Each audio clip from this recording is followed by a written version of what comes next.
मैं doctor Renuka Siddhapura, Ayurvedic doctor. आज मैं आपको बताने जाने वाली हूँ कि सामान्य सर्दी जुकाम खांसी होती है तो उसमें घरगथ्थू उपचार, घरगथ्थू आयुर्वेदिक टिप्स हम क्या कर सकते हैं।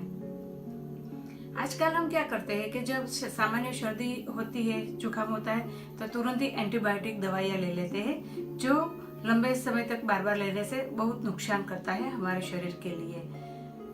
आयुर्वेद में ये जो टिप्स है वो आपको सेहत के लिए भी बहुत अच्छी है।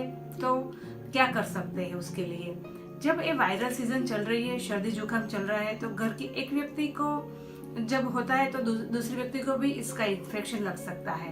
तो वायरल की एलोपैथी साइंस में कोई दवा नहीं है। आप एंटीबायोटिक लोगे तो भी ये सर्दी जुकाम 5 से 6 दिन में अच्छा हो जाएगा, और नहीं लोगे तो भी 5 से 6 दिन में अच्छा हो जाएगी। तो ये एंटीबायोटिक जो है वो बार बार नहीं लेना चाहिए।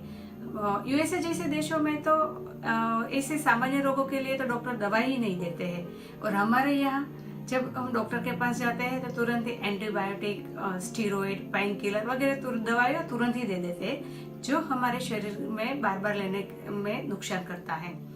तो घरगथ्थू टिप्स में हमको क्या करना है, जब ये वायरल सीजन चल रही है तब तुरंत ही गर्म पानी पीना शुरू कर देना है। 5 से 6 दिन तक पूरा गर्म पानी ही पीना है, और आधा ग्लास पानी में आधा चम्मच हल्दी और चपटी नमक डाल के पीना है, गरम करके, और गरम गरम ही पीना है। और ध्यान में रखना है कि जब हम ये पानी पिए तब आधा घंटे तक कुछ खाना नहीं है और कुछ पीना भी नहीं है।